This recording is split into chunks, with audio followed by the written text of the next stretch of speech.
Shalom Pak Bu, semuanya baik-baik hari ini. Pastikan buat Bapak Ibu yang kali pertama hadir di tempat ini, pastikan tidak langsung balik selepas ibadah ini. Dan kalau Bapak Ibu membutuhkan pelayanan lebih lanjut, hubungi staf saya untuk mendapatkan penyampaian visi misi gereja di tempat ini. Dan buat Anda yang ingin terima Yesus sebagai Tuhan, silakan Anda tetap tinggal di tempat ketika firman Tuhan membukakan pengertian. Ya, kalau bagi Anda yang tidak hadir tetapi ada di ruangan di luar ruangan ini, hubungi saja alamat yang tertera atau gereja setempat. Yang terpenting buat saya, firman Tuhan disampaikan, Bapak Ibu mendapatkan pertumbuhan nilai-nilai kebenaran kerajaan Allah. Itu yang terpenting. Baik Pak Bu, hari ini kita akan sama-sama untuk memahami suatu kebenaran. Saya tidak mengatakan bahwa ini orang lain tidak dapatkannya, ya, tetapi ini menjadi prinsip saya sebagai gembala di tempat ini, dan ini harus diterapkan di gereja ini mulai minggu depan. Ya, mulai minggu depan. Minggu depan ada perjamuan kudus dan seterusnya, bagaimana kita lihat firman Tuhan. Baik Pak Bu, topik hari ini adalah rumah keilahian Allah. Yang rumah keilahian Allah. Apa maksudnya rumah keilahian Allah? Berarti ada satu rumah. Kalau kita baca Alkitab, rumah itu adalah bait. Saya tidak menggunakan kata bait karena supaya kata rumah lebih umum ya. Kalau yang bait nanti salah tulis bilang baik lagi ya. Jadi 1 Samuel pasal 3 ayat yang ketiga, dan beberapa ayat saya akan bacakan sebagai acuan untuk kita untuk bahas sama-sama, untuk merenungkan sama-sama di sini Pak Bu. 1 Samuel pasal yang ketiga ayat yang ketiga berkata seperti ini. Lampu rumah Allah belum lagi padam, Samuel telah tidur di dalam bait suci Tuhan. Tempat tabut Allah, tidurnya di rumah Tuhan, dan menjadi rumah keilahian disebut tabut Allah. Itu ayat pertama. Ayat yang kedua, ayat keempat. Lalu Tuhan memanggil Samuel, Samuel, dan ia menjawab, iya Bapak. Pak Bu, ketika kita membaca perikop ini kita temukan sebuah dialog yang keliru. Samuel, ya. Kalau ini tidak ditulis karena saya cuma membaca 2 ayat, tapi saya akan jelaskan. Samuel dapatkan suara keilahian Tuhan, namun responnya bukan kepada Tuhan tetapi kepada Eli. Kenapa? Karena kedekatan dia dengan Eli sebagai imam pada masa itu yang membesarkan Samuel. Sejak muda dia sudah ada di bait Allah. Tapi bukan itu isunya. Walaupun bukan itu isunya, tapi ini juga sudah menjadi kebiasaan anak Tuhan. Kebiasaan kita orang percaya, lebih meresponi sesuatu yang tentatif daripada yang talitatif. Nah ini bahasanya agak baru lagi nih katanya nih. Apa itu? Tentatif itu sesuatu yang bersifat tidak konstan, bisa berubah. Ya, hubungan kita dengan seseorang sifatnya bisa berubah. Nah biasanya kita lebih lebih abdol kata orang Jakarta, lebih akrab dengan dia sehingga kita lebih respect ke sana. Tetapi yang dikatakan talitatif artinya apa? Sebuah ikatan. Tali itu ikatan. Tatib, ikatan yang tertib yang memang mutlak tidak boleh berubah. Itu adalah Allah itu sendiri. Maka yang ada tali kasih yang tak dapat diubahkan. Kalau kita waktu masih sekolah kanak-kanak itu ada nyanyian ya Pak. Kasih ibu gak bisa diganti ya. Itu heran ya, kasih ibu gak ada kasih bapak ya. Ya oke, gak masalah, saya gak mau masuk sana. Nah inilah kejadian pada Samuel. Tapi saya mau fokus kepada maksud daripada apa yang dialami oleh Samuel sebagai jemaat Tuhan, sebagai imam Allah, sebagai orang percaya, dan ini bisa mewakili kita juga. Artinya gini, bila mana seseorang, perhatikan, bila mana seseorang dalam kondisi apapun, Kita tidak mau melihat kondisi. Kata kondisi itu namanya apa? Tentatif, bisa berubah. Persoalan yang kita hadapi hari-hari itu sifatnya enggak kekal, ya, sifatnya itu bisa berubah-ubah. Nah, kalau kita menjadikan persoalan yang terjadi itu menjadi satu stigma dalam kehidupan kita, itu bisa mempengaruhi kita menjadi trauma. Trauma itu begini, kemarin punya persoalan, tapi kita bawa ke hari ini, bahkan kita mengukur hari besok. Itu kan pernah terjadi pada murid Kristus waktu Lazarus beritanya sakit, sesungguhnya mati. Tapi Tuhan Yesus menunggu beberapa hari kemudian, lalu mengajak murid-muridnya, mari kita ke Betania. Ada berita dari Maria dan Marta bahwa saudaranya sakit. Dan kalau kita lihat Alkitab katakan sakit tidak akan membawa kematian. Maksudnya ini bahasanya bukan bahasa puitis Pak Bu, ini bahasa simbolik, ya, perumpamaan saja. Artinya sakit tidak membawa kematian, persoalan di dalam kehidupan kita tidak akan membawa kita kepada kebinasaan. Itu yang maksudkannya. Ya, tapi nyatanya kan yang mati kan. Akhirnya dia bilang itu Lazarus itu tidur ya. Tapi yang dimaksud tidur itu mati. Nah, pada saat waktu dia bilang mati, murid-muridnya bilang, "Guru, bukankah kemarin kita pernah dilempari loh?" Ya kan? Pernah dilempari. Loh kok masih mau ke sana lagi? Nah, inilah yang sesuatu ya apa? Tentatif, berubah. Ya, bisa berubah. Tuhan bilang apa? Bila mana kalau kamu berjalan pada terang, kamu tidak akan tentatif. Ya, tidak akan terantuk, tidak akan tersandung oleh persoalan. Nah, ini pun harus kita mengerti bahwa jalan dalam terang. Karena bila mana hidup kita, nah kata jalan itu hidup Pak Bu. Ya, bila mana hidup kita di dalam terang ilahi, kata terang itu Allah itu sendiri. Kata terang itu adalah energi keilahian. Kata terang itu adalah firman. Dan itu luas sekali Pak Bu. Bila mana kita berjalan atau hidup di dalam terang, berarti hidupnya di mana? Hidupnya berpadanan dengan Alkitab. Maka engkau tidak akan pernah tersandung dalam kondisi apapun. Gak usah perhatikan itu. Nah, kata Tuhan, jikalau engkau jalan dalam kegelapan, dimungkinkan. Artinya hidup kita tidak berpadanan dengan firman, dimungkinkan segala hal akan terjadi. Ya, selesai. Nah, ini yang dialami oleh Samuel. Dan bukankah juga kita seringkali ngalami? Tadi barusan saja sepintas lalu saya sedikit dialog dengan anak saya. Ya, kita bincang-bincang tentang puji Tuhan. Kita hari Minggu datang memuji Tuhan itu kan korban syukur. Yes, betul. Ya, kita tahu puji Tuhan itu korban syukur.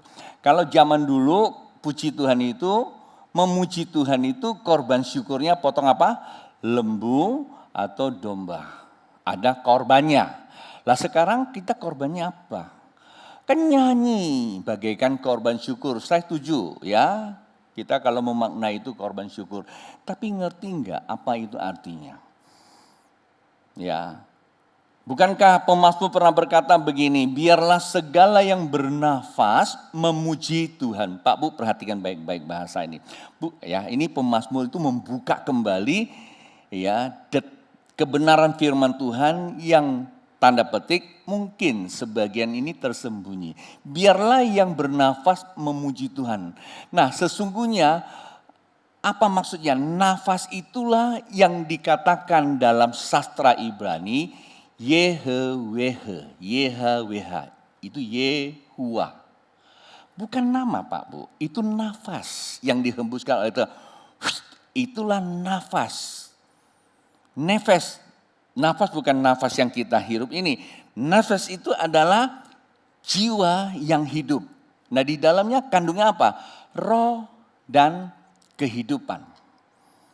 Ya, roh, kehidupan itu jiwanya. Jiwa itu pikiran, perasaan, dan niatnya Tuhan terkandung di dalam roh yang dihembuskan.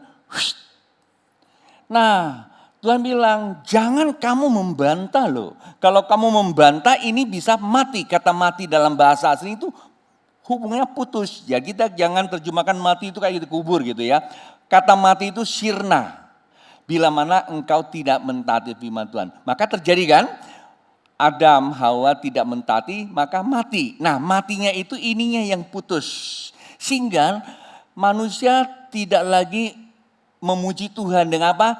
Yehe. Maka diganti dengan apa? Korban potong lembu. Nyawanya itu binatang itu sebagai ganti kembalinya kita bisa memuji Tuhan.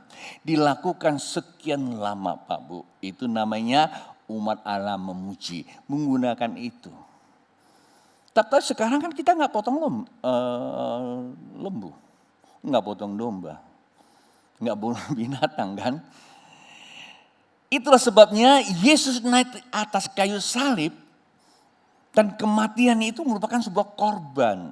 Pengorbanan Tuhan Yesus itu di atas kayu salib. Itulah mengembalikan nafas kita. Bukan nafas kehidupan tapi nafas hidup. Beda ya. Nafas hidup itu adalah hubungan keilahian dengan Allah yang putus itu. Matinya Tuhan Yesus di atas kayu. Itulah sebuah korban. Nah hari ini kalau kita masih bisa bernafas, kita mempunyai dua hal. Hal pertama hubungan dengan Allah itu bicara kasih. Hal yang kedua bicara kehidupan, bicara karunia. Eksistensi kita, fungsi kita di dalam kehidupan Pak Bu. Dan itu mesti dimengerti dulu. Oleh sebab itu ketika kita katakan hari ini saya korban pujian, yang jadi korban itu siapa? Waktu kita nyanyi, waktu kita hadir, waktu kita ada di sini, sebenarnya yang jadi korban itu adalah Yesus Kristus di atas kayu salib. Nah ini mesti harus memasukkan ke dalam pikiran kita dulu. Itulah sebabnya yang namanya kematian Tuhan Yesus di atas kayu salib tidak bisa disimbolkan sekedar simbol agama. Hari-hari ini kita suka pakai salib, salah enggak salah, saya tidak akan mempersalahkannya. Tetapi salib itu pertukaran nilai salib itu disertai sakramen yang sangat penting sekali. Orang percaya itu ada 3 langkah. Percaya, bertobat, terakhir apa? Baptis. Percaya, bertobat, baptis. Percaya, bertobat. Kalau enggak baptis selamat enggak? Kalau tidak memungkinkan. Kan Tuhan Yesus juga perlihatkan kepada kita saat waktu penyamun itu. Dia percaya lalu bertobat saat itu. Ya katakan guru ya engkau adalah Mesias. Jangan lupa berarti dia percaya dan bertobat. Tuhan hari ini juga engkau akan bersama dengan aku. Artinya apa? Hidupnya sudah kembali. Tapi kehidupannya memang sudah tidak ada lagi karena mati toh. Tetapi selagi kamu masih ada di dalam kehidupan yang namanya tanda kehidupan. Itu namanya apa? Tali tatib, runtutan filosofi keilahian gak boleh diganti. Yaitu baptis, tandanya secara lahiriah. Karena bicara soal kehidupan itu tubuh. Paham ya? Harus baptis, itu sakramen pertama. Lalu sakramen yang kedua apa? Tadi pertukaran salib, itu sakramen pertama. Ada sakramen yang kedua nanti, saya mesti perlihatkan kepada kita. Zaman dahulu jemaat Tuhan kalau mau menyembah Tuhan mesti masuk ke bait Allah. Karena di situ ada tabut perjanjian. Kemudian pada saat waktu masuk kepada tabut Allah, Allah hadir dalam tabut perjanjiannya. Hadir dalam tabut perjanjiannya. Sebenarnya Pak Bu kalau saya mau perjelas konteks satu ini ya. Ini memang agak sedikit melebar karena waktu saya tidak masuk. Ya kita tahulah kalau hari Minggu kita mesti harus padatkan saja. Ya. Nah. Saya hanya mau kunci begini, siapa yang bisa dengar Tuhan?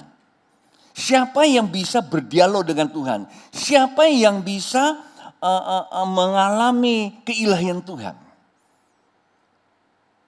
Kalau zaman dahulu itu umat pilihan. Tuhan pilih memang. Bangsa Israel itu sudah dipilih Tuhan sebagai apa? Sebagai simbolisasinya pekerjaan Tuhan. Itu yang pertama. Kedua, hamba-hamba Tuhan yang dipilih. Musa dipilih. Ya Musa enggak tahu apa-apa, tahu-tahu dipilih kok. Kok bukan Tony yang dipilih? Enggak. Nah, perjanjian lama menggambarkan, katakan apa? Kitab-kitab Torah itu menuliskan hamba-hamba Tuhan itu dipilih. Bahkan bukan hanya Tuhan memilih manusia, Tuhan juga pilih namanya Theophany, yaitu para malaikat. Tuhan juga pilih hewan. Tuhan pernah pilih keledai, ya, bukan kedelai ya, keledai. Terus Tuhan juga bisa pilih ayam, itu Tuhan punya suka-suka. Tuhan bisa nggak pilih yang lain? Bahkan Tuhan bisa pilih langit dan bumi untuk menceritakan kemuliaan Tuhan. Tuhan pilih air bah untuk bicara sama manusia. Terus bagaimana dengan hari ini?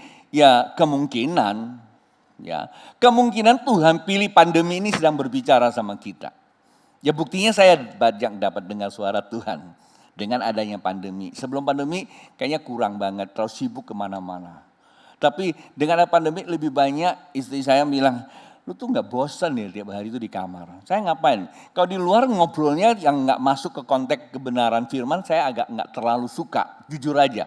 Kalau udah duduk dan ngomong hulu hiri, saya lebih baik buka kitab. Nah kenapa ya? Saya juga gak tahu. Ya, apalagi kalau cerita-cerita politik ya dikit-dikit oke, tapi terlalu lama udah gak suka lagi. Masuk kamar, ngapain? Ya nonton aja lah, nonton film. Enggak juga, bukan nonton film. Saya ikuti open class sekarang. Ada banyak varian bisa kita pilih belajar Alkitab. Pilihan itu. Untuk dengar suara Tuhan. Tuhan bisa pakai itu gitu loh ya. Ngerti gak? Tuhan bisa pakai. Jadi konteks apa? Tuhan akan bicara sama kita itu di baitnya, di rumah Tuhan. Jadi perlu gak kita ke rumah Tuhan? Perlu. Di mana rumah Tuhan? Nah, pertanyaannya kan, apakah gereja itu rumah Tuhan? Entah dulu Pak Bu. Kalau kita salah mempersepsikan kita datang ke gereja, kalau tidak pada tatanan kebenaran, justru bisa jadi seperti Samuel ke Eli. Bahaya lagi kan? Ya, tetapi ada masa. Nah masanya gini, saya ajak Anda langsung lompat saja, enggak usah lama di sini. Kita lihat eranya ada berubah. Karena tadi katakan dulu nafas awalnya di Taman Eden itu Yahweh adalah memuji Tuhan. Selepas manusia jam dosa kita melakukan segala ritual ya secara simbolik.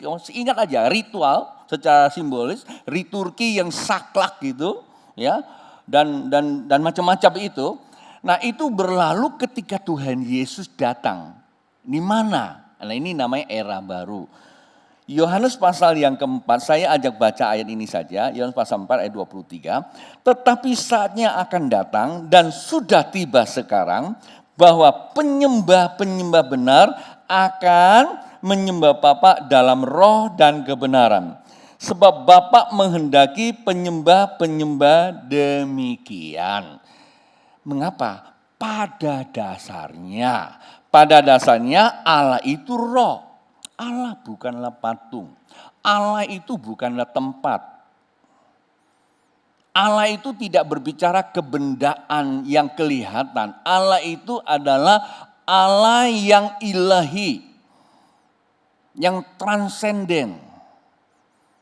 Itu roh. Tetapi roh yang maha hadir. Ya dikatakan. Allah itu roh. Itulah sebabnya barang siapa, nah kata barang siapa menyembah dia harus menyembahnya dalam roh dan kebenaran.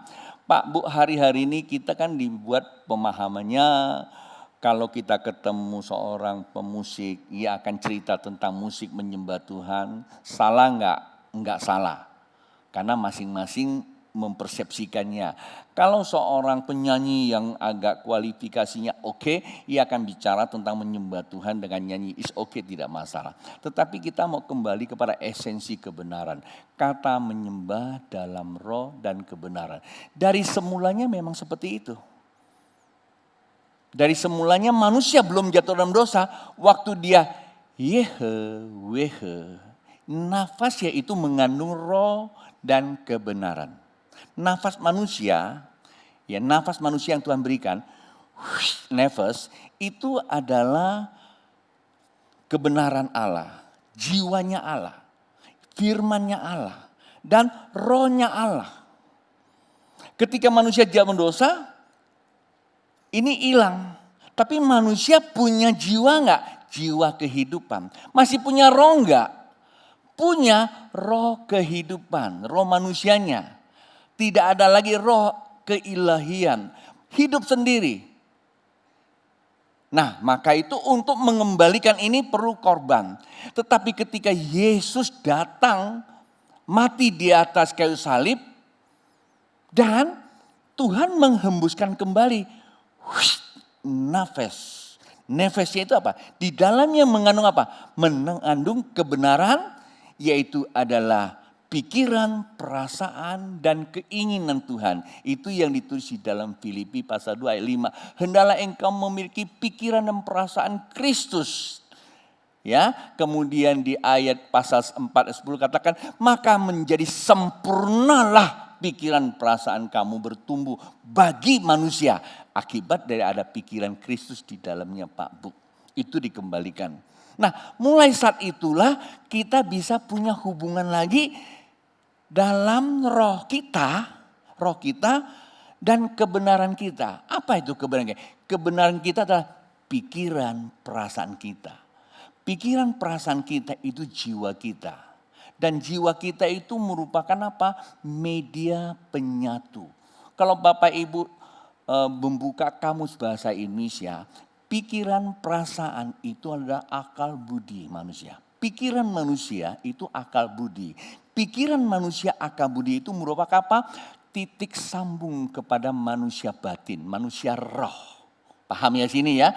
Maka waktu Tuhan memberikan kepada kita apanya? Rohnya dan firman-Nya.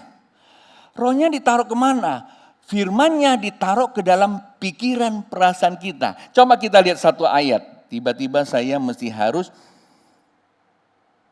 memberikan pencerahan. Bapak Ibu bisa ikuti enggak? Kalau Bapak Ibu enggak bisa ikuti karena ini terlalu cepat, di rumah diputar ulang lagi. Ketika ada kesulitan Bapak Ibu bisa hubungi saya. Saya tidak mau Bapak Ibu keliru dan ini masalah. Karena kita tahu bahwa kondisi zaman ini sehari ke sehari bukan lebih baik. Tetapi buat orang yang tidak di dalam Tuhan. Tetapi bagi mereka yang dalam Tuhan, hari ke sehari semakin baik. Gak apa-apa, gak ada amin. Di dalam Ibrani pasal 8 ayat yang ke-10, maka inilah perjanjian yang kuadakan dengan kaum Israel sesudah waktu itu. Demikianlah firman Tuhan, aku akan menaruh hukumku dalam akal budi mereka dan menuliskannya dalam hati mereka. Maka aku akan menjadi Allah mereka dan mereka akan menjadi umatku. Pak Bu, kalau kita baca kembali secara keseluruhan, itu penyembahan ini bukan lagi pada bait Allah yang seperti Samuel. Tapi ini bicara apa? Ini bicara tentang apa? Hubungan kembali seperti Taman Eden. Ya, Taman Eden. Maka itulah pernah sekali dalam konsili gereja mula-mula, pada pertemuan ada satu hamba Tuhan namanya Yakobus. Dia mengutip kitab Amos bahwa Tuhan akan memulihkan kemah Daud. Nah ini kemah Daud. Tapi kita sudah banyak mendengar tentang kemah Daud dalam artian yang lain tidak masalah. Tapi saya akan kembalikan yang dimaksudkan ini. Kenapa? Karena ini mengacu kepada Yeremia pasal 31 ayat 33. Ini ada peristiwa. Apa itu peristiwanya? Yeremia pasal 31, 33 berkata demikian. Tetapi beginilah perjanjian yang kuadakan dengan kaum Israel sesudah waktu itu. Demikianlah firman Tuhan. Aku akan menaruh Tauratku ke dalam batin mereka dan menuliskannya dalam hati mereka. Maka aku akan menjadi Allah mereka dan mereka akan menjadi apa? Umatku. Apa itu batin? Akal dan budi. Firman-Nya ditaruh ke dalam akal budi, dituliskan ke dalam hati. Ini bicara apa? Jiwa dan roh manusia. Nah, Yeremia bicara dikutip kembali oleh penulis kitab Ibrani. Jadi ini firman bukan ditujukan kepada orang Kristen. Ini firman ditujukan kepada semua manusia yang ingin menyembah kepada Tuhan. Yang pertama. Yang kedua, bagi kaum kaum yang di luar yang mengaku punya agama, yang mengaku menyembah Tuhan, ini untuk Anda semua yang tidak hadir ini, dimanapun Anda berada, dengarkan baik-baik. Selama ini ada begitu banyak kita menyembah Allah, pencipta langit bumi, dengan biaya yang mahal kesana ke sini, kita salah menyembah, karena kita menyembah kepada persepsi seperti Samuel menyembah, atau seperti Samuel datang kepada Eli dan tidak mendapatkan sesuatu. Nah, inilah yang dikembalikan oleh Tuhan melalui Yesus Kristus, sehingga kita punya hubungan kepada Dia. Oke, ngerti ya? Nah, ayat ini sebenarnya menjawab tentang Tuhan Yesus katakan, pada saatnya orang tidak lagi menyembah Tuhan di gunung atau di kota, tapi menyembah Bapa dalam roh dan kebenaran. Kenapa? Karena ini sangat amat penting sekali, Pak Bu. Sangat amat. Lalu bagaimana yang dikatakan menyembah Bapa dalam roh dan kebenaran? Perhatikan baik-baik. Saya membuat beberapa tulisan ya supaya Bapak Ibu perhatikan. Pikiran, perasaan dalam akal budi yaitu menjadi konektor ya, connecting ya. Roh firman Allah ke dalam hati manusia. Ya, tulis saja. Sehingga roh manusia menyala apa? Menggerakkan tubuh manusia itu, tubuhnya sebagai apa? Sebagai jemaat yang berfungsi dengan karunia ilahi dalam pertemuan ibadah yang disebut komuni. Ya, komuni atau dengan bahasa lain perjamuan suci, Pak Bu. Jadi ketika manusia berpikir tentang keilahian Allah, pertama ya, berpikir tentang keilahian Allah, kenapa? Karena memang Allah oleh kasih karunia telah memberikan. Maka kita menangkap firman Allah. Di dalam firman Allah ada apa? Roh dan kebenaran Allah. Firman Allah ya. Roh dan firman Allah. Itu yang dipertama. Saya hanya memberikan beberapa catatan saja. Firman itu menunjukkan terang ilahinya Allah. Alkitab katakan firman bagaikan api. Bahkan pemazmur berkata bahwa firman itu adalah pelita bagi kaki, terang bagi jalan. Ketika kita berpikir tentang Allah, maka pikiran kita terang. Karena api. Tetapi api kan gak bisa jalan terus. Perlu ada minyak. Roh Kudus lah. Makanya kata firman itu mengandung firman, roh dan kebenaran. Mazmur berkata begini. Sekali Tuhan berfirman, dua hal kamu dapatkan. Itu di dalam Mazmur 62, 11 dan 12. Sekali Tuhan berfirman, dua hal. Pertama apa? Roh dan kebenaran. Ini penting dulu. Nah, pada waktu kita percaya Yesus, ketika kita bertobat, kita telah menerima pertukaran salib. Baptis, pertukaran salib. Maka kita telah menyalakan, perhatikan, menyalakan apa? Roh kita. Oleh pikiran kita, karena kita baptis, bertobat kan pikiran ya. Apa itu bertobat? Berubahlah oleh pembaharuan akal budimu. Berubah. Lalu apa yang diubah? Hati kita, roh kita. Roh manusia itu adalah pelitanya Tuhan. Roh manusia itu pelitanya Tuhan. Di dalam Amsal pasal 20 ayat 20. Roh manusia itu pelita Tuhan. Ketika manusia mendapatkan firman Allah, arti apa? Api dan apa? Minyak, maka rohnya menyala. Nah, dan disitulah ada firman Tuhan berkata begini. Di dalam 1 Korintus pasal yang 3 ayat 16. Tidak tahukah kamu bahwa kamu adalah bait Allah dan bahwa roh Allah diam di dalam kamu. Terus ngapain? Roma pasal 12, 11 berkata. Janganlah hendaknya kerajinan kendor, biarlah rohmu menyala-nyala dan layanilah Tuhan. Nah itu dia, kita temu. Dulu kita menyembah Tuhan perlu tempat, sekarang perlu tempat enggak? Tidak perlu tempat, tapi kita perlu apa? Hubungan ke atas, sehingga roh Tuhan menyala di dalam roh kita menjadi pelita. Alkitab bilang apa? Ketika roh manusia, pelita itu menyala, taruh di mana? Di atas, di mana? Di atas kaki Dian. Apa itu kaki Dian? Minggu lalu kita udah bahas ya, Wahyu pasal 1 ayat 20, kaki Dian itu jemaat. Nah, ketika roh manusia menyala, menggerakkan tubuhnya sebagai jemaat Tuhan, ia harus berfungsi di mana? Di kaki Dian. Artinya apa? Pertemuan. Pertemuan jemaat. Di dalam pertemuan sebagai penggantinya, sebagai sakralnya adalah komuni. Dalam bahasa Latinnya itu apa? Perjamuan suci. Saya tidak tahu kenapa hari-hari ini gereja cuma hanya 1 bulan sekali. Mulai minggu depan dan seterusnya. Tiap minggu. Sebagai tanda Anda berkomunitas harus perjamuan suci. Perjamuan suci adalah sebuah sakral mengikatkan kita sebagai jemaat tubuh Kristus. Atau jemaat Katolik. Dalam bahasa Latin kata Katolik itu luas dan umum. Bukan gereja Katolik ya. Kata Katolik dalam kalau kita mengerti perjanjian apa namanya? Bukan perjanjian iman. Iman rasuli ya. Ucapan iman rasuli zaman gereja ortodok itu yang disebutkan apa?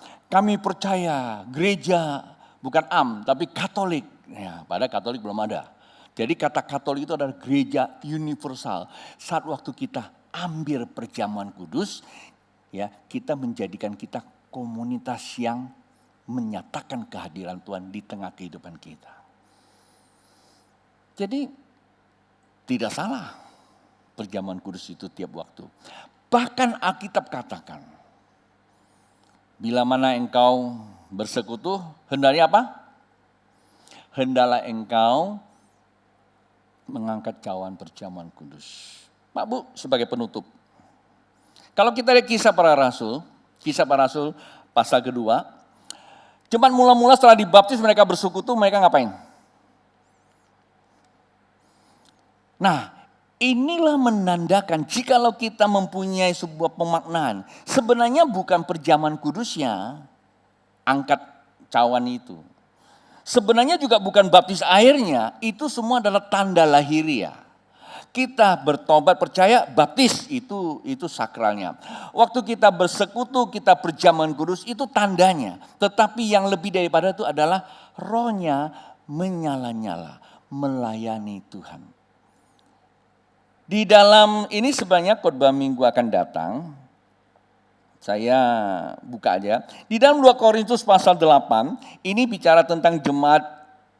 Ya, 2 Korintus pasal 8, ya dikatakan ayat 1. Saudara-saudara, kami hendak memberitahukan kepada kamu tentang kasih karunia yang dianugerahkan kepada jemaat-jemaat di Makedonia. Ini dia mereka yang sudah percaya, baptis dan mereka apa?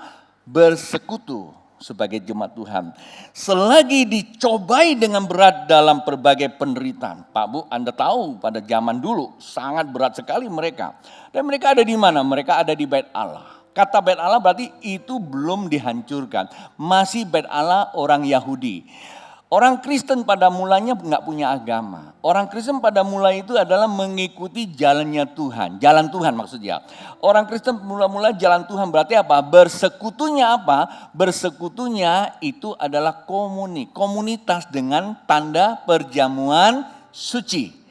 Dan mereka karena sebagai orang Yahudi biasa dalam agama Yahudi punya Bait Allah. Mereka bersekutu. Setelah tahun 70 Bait Allah sudah tidak ada. Mereka menyebar kemana-mana. Maka mulailah ada jemaat sana, jemaat sini. Salah satu jemaat di sini adalah jemaat Makedonia. Dan mereka percaya bersekutu dalam komuni. Dan itu secara tentatif. Artinya bisa berubah-ubah. Tetapi yang menjadi tali tatip ikatan yang sudah tidak bisa diubah, yang menjadi runtutan adalah sikap hati. Itu ada di ayat ketiga. Aku bersaksi bahwa mereka telah memberikan, ayat 2 dulu. Selagi dicobai dengan berat dalam berbagai penderitaan, sukacita mereka meluap-luap. Rohnya menyala-nyala.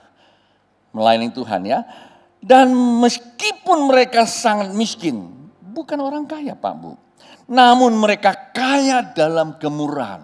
Dan inilah gereja Tuhan yang mempunyai ikatan. Tapi hari ini kita bisa lihat, kemarin saya dapat sebuah bisikan dari seorang sahabat saya. Dia punya gereja hampir 15-16 ribu tiap minggu hadir.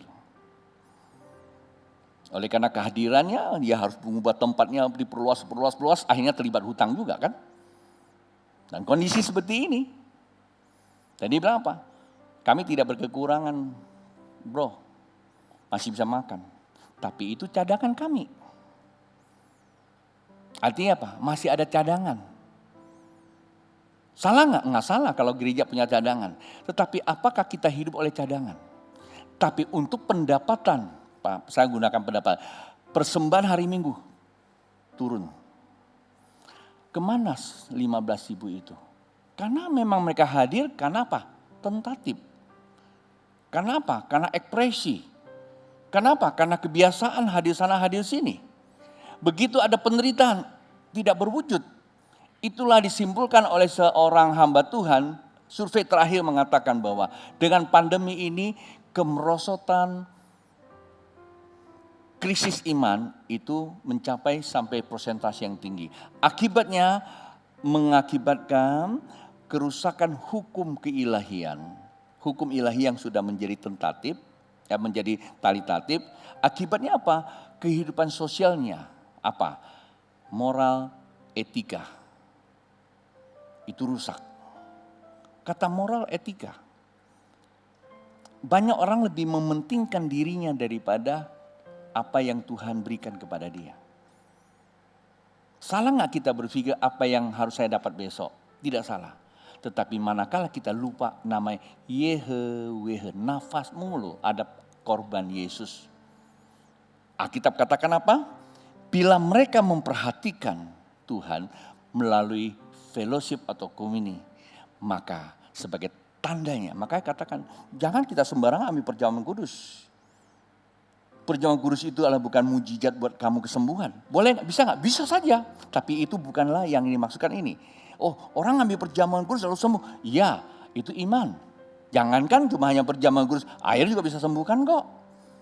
Ludahnya Tuhan Yesus juga bisa kok. Tapi dalam konteks ini perjamuan kudus bukan itu. Konteks ini perjamuan menandakan, mensakralkan bahwa kita ini adalah jemaat difungsikan dalam tubuhnya Tuhan. Itu perjamuan kudus. Maka jangan sekali-kali kita mengambil kalau kita tidak difungsikan. Fungsi apa Pak Bu? Fungsi karena kita hadir, bukan karena kewajiban, tapi karena Yehe. Pertama. Kedua, fungsi yang kedua apa? Saya bisa doakan satu sama lain. Bukan hanya di gereja, main musik, nyanyi, bukan itu Pak Bu. Tetapi bisa nggak kita doakan orang lain? Bisa nggak kita berkunjung ke orang lain? Dan itu juga merupakan apa? Pujian buat Tuhan. Dan ini harus difungsikan. Jadi kita tidak bisa lagi namanya apa? Kaukati, egosentris.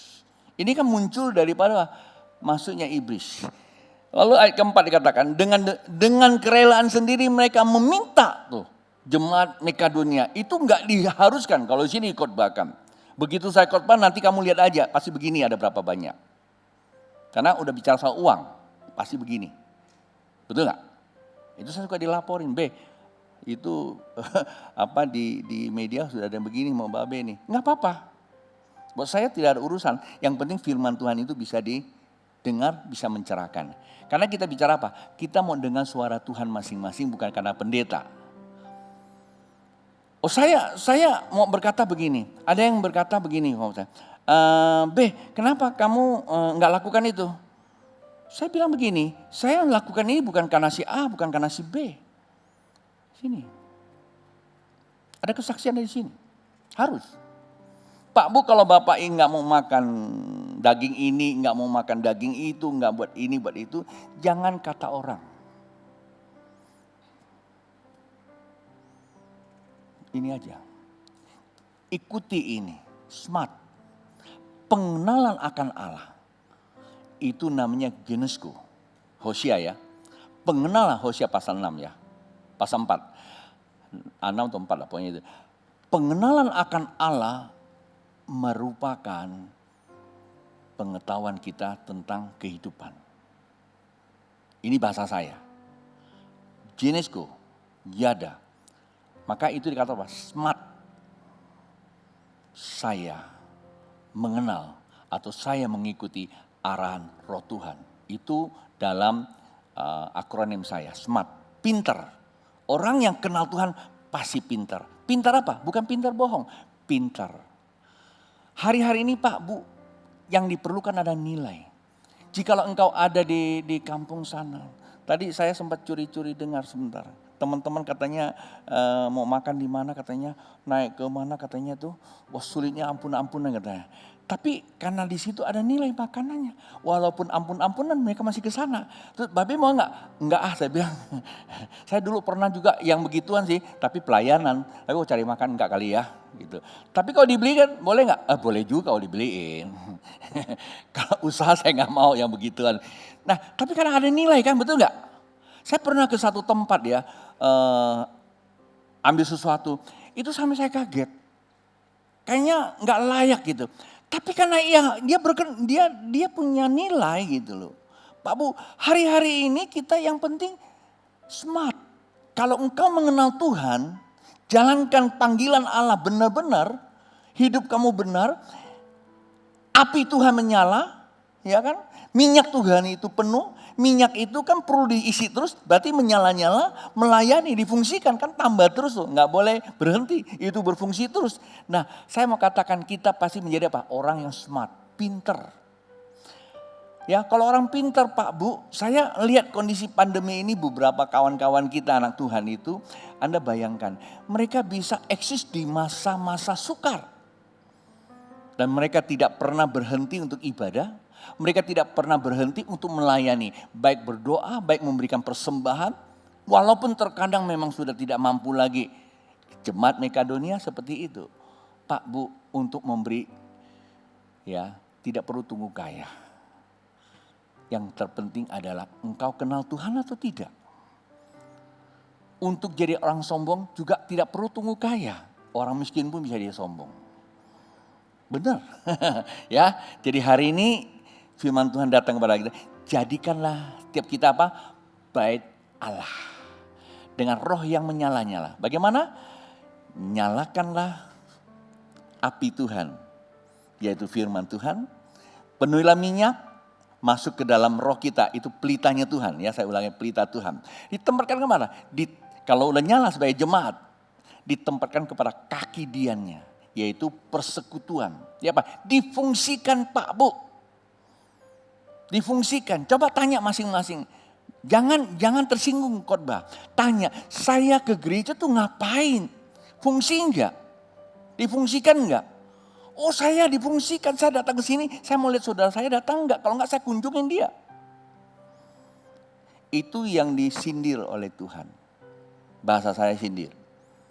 Kamu memang bertahan penderitaan, memang.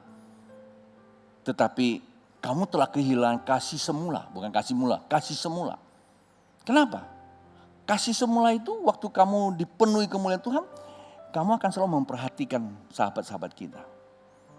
Tapi ketika kita sudah datang gereja, kita sudah bawa ke atas, kita lupa.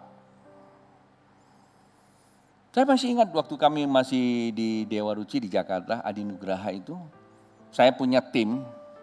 Jangan kalian masuk ke dalam ruangan, tunggu di lift, tunggu di gitu. Dia catat nama-nama teman-teman kamu.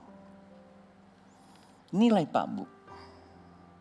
Gereja dibangun atas nilai kebenaran. Dalam 1 tahun saya di Jakarta, yang dibaptis loh ya, bukan orang lain dibaptis ya, hampir 100 orang. Bahkan mereka menghendaki saya buka gereja di Jakarta. Saya pernah tampung mereka, Gideon pernah saya bawa. Tapi karena itu bukanlah kehendak Tuhan. Walaupun mereka bisa kumpul, tapi hati saya tetap ada kosong. Rupanya Tuhan ingin saya di Pontianak. Saya kembali. Mari pakai berdiri.